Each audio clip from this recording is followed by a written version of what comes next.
Hello everyone, welcome back to my YouTube channel. My name is Edward Corey Minor. I'm a leading SMMA client fulfillment specialist with over 7 years experience in the digital marketing space.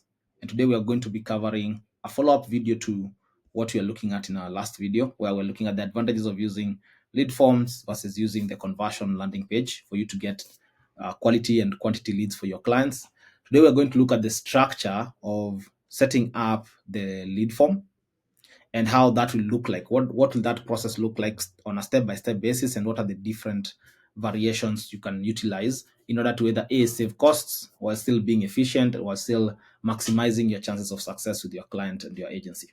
So the first thing you need to remember is you're going to start off by looking at the very first item that we've already covered in the past. Is you need to have your own agency business manager account. We have a video that goes very much into detail regarding how you can set up the different agency and client Facebook business managers. But in this case, we are assuming that you are working with the most preferred method, which is you have your own agency business manager account. The client has their own client business manager account, and then you link the two of them together. And this is very simple. We'll do a video that shows this, but this is extremely simple. Now, the advantage of this, again, we've covered in a different video, so I won't go too much into that. But once the client has their own business manager account, then we'll create the Facebook ads manager account within that business manager account. Okay. So again, you as the agency are getting access to the ads account via the client's business manager account. Now, while within the client's ads account, what you are going to have, again, in this case, you're working with a hypothetical situation where you are spending roughly $50 daily, and we are setting up the Facebook lead form, right? So what's, again, just to quickly recap that, this is where you're able to get the leads information within the Meta ecosystem. So the lead doesn't have to leave the Facebook platform to go to a different platform. All this will be covered. So you set up the ad, right? And when the client or when the lead actually clicks on the ads, it's going to now lead to the lead form, right? Where the information is going to be captured, and then that information is going to be processed and sent over to wherever you want it to be. Because once the lead has filled this information, then Meta's job is primarily considered done, unless the client is operating within the Meta business suite where we have the lead center, which has its own limitations. So once the ad has been set up, the lead has been captured, there are several ways that you can send this information across to the client. Assuming you are just starting, we have multiple setups and variations of structures that you can work with. So the first one that you're going to cover is where you're using the Zapier platform. Zapier is a tool that is extremely convenient for the digital marketers, and this is actually because you are able to connect multiple platforms and help them integrate different setups for the information to flow freely. In this case, we are assuming you're just starting out, you don't really have a lot of cash, and you have a client who needs to start running immediately. So once you set up the ad and the lead has come in, you'll need to have set up, actually you need to set this up way before you even start running the ad, so that whenever the leads are coming in, the information just flows smoothly. So in this case, you're using the Zapier platform. You are able to create one with a Google account, your social media account, and you'll have the first 14-day completely free.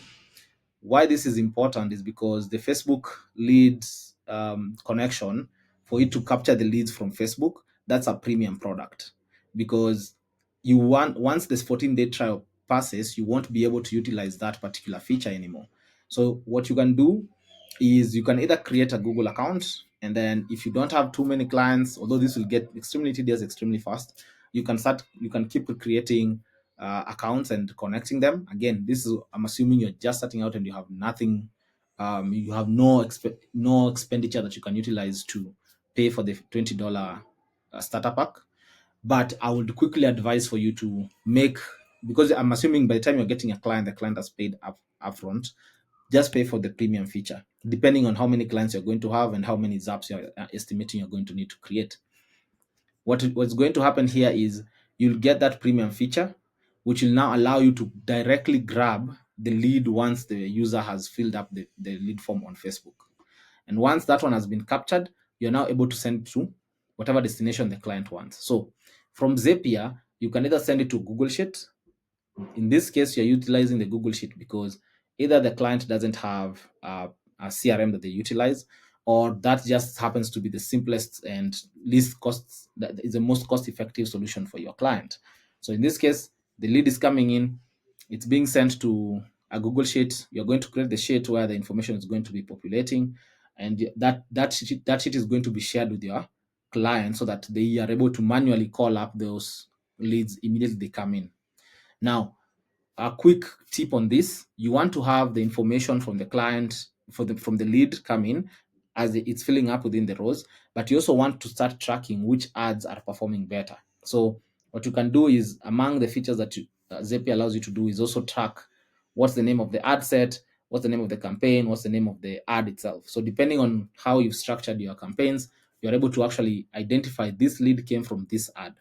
Now, another thing you can do is to get the quality feedback from the client on the sheet itself. So as the client is making the calls, they're able to mark the quality of that lead. And what you can start doing now is you start getting data for what quality of lead is coming from what ad. And if a lead happens to be great or it happens to close, you're able to see which copy and creative actually brought that lead in. So what you'll do from that is going to iterate and keep improving on that.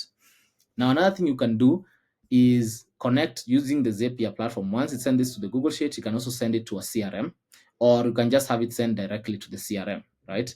So what I mean by this is you can completely bypass the Google Sheet. If the client already has a CRM, you can completely bypass the Google Sheet because it's not necessary if they're going to be hosted within the CRM. Now, this depends on what kind of CRM that the client is using, but majority of them will have the ability to be connected through Zapier, and the leads will just be populating directly within the CRM. Some tips for this is you want to also tag. Make sure you tag the leads as they are coming in within the CRM so that you're able to kind of see what is coming from where and how that is performing, because that lead quality data is going to be very, very important. And the other advantage of using the CRM in this case is the time to lead is going to be way shorter as opposed to using the Google Sheet. So this is an extremely important point, because in this case, when you're using the Google Sheet, the client has to manually call the leads. And most times you'll find that the client is not being as active in reaching out to them as quickly as possible, which again is going to affect the quality of the lead, because again, you need to talk to the client, the lead, as quickly as possible once they've submitted the information. So using the CRM has the advantage of you can set up automations, either trying to connect the client with the lead, or you can even set up text automations or email automations, reaching out to the lead and making sure that they are made aware, hey, we've just received the information. One of our team members is going to reach out to you within a very short time period. And this is going to drastically improve the quality of that lead. Meanwhile, on the Google Sheet side, nothing happens unless the client actively reaches out to that lead. And if they're taking 3 days to call that lead, by the time they get into that lead, it's already we've already missed the biggest opportunity for us to close, right? And of course, the client isn't going to say that they're the ones who didn't reach out to the client on time or the lead on time. They're going to go turn back to you and be like, the quality of the leads that you're giving us are not great, right? So you want to mitigate this as much as possible. Now, the other thing that I wanted us to quickly cover is there is another trick that you can utilize if you're using the Go High Level platform. And I'm pretty sure other CRMs have this feature, but you can completely bypass using the Zapier platform by just directly integrating your Facebook ads directly to the CRM. So what Go High Level allows you to do is, if you go to the integration segment of the platform, you're able to connect the Facebook account, then the Facebook page, so the Facebook ad account and the Facebook page, and that will allow you to be able to see the forms that are actually being run on that page. What this will do is when the lead comes in, it will directly flow into the Go High Level platform, and then all the other automations. So you need to create an automation specifically saying, if a lead comes in from this form, this let this sequence of events to start happening. So we'll cover automations in a separate video, but this is an extremely useful trick, because if the client already has Go High Level, or if your agency already has a Go High Level and you've created a sub account within that for your client, which I highly advise that you do, then you'll be able to send that information directly to Go High Level, which will set up the automations, and the client will start getting the communication. The lead will start getting the communication immediately while it's trying to actually connect them with the client. So one last tip that I'd give you is, if you're using the Facebook lead form, at the end of that, once they've filled in the information, they've submitted the information, there's a final deck, if I can call it that. There's a final screen that shows up where they are given the option of taking an extra step, which is either contacting the user. You, as a person who's building in the form, will have the opportunity to choose what action they can take. Most of the time, I'd recommend for you to either put in your phone number, for your client's phone number, if they're going to call directly, because there are certain users who may need the service immediately. They don't want to wait until the client reaches out. They want to get that service immediately. They want to initiate that service immediately. And these are extremely hot leads. So the other thing that you can do is you can set up a calendar on the Go High Level platform, where once someone has filled in the form, they click on that calendar and they land on the landing page, where they're able to book in a session as quickly as possible, as opposed to waiting until the client reaches out to them.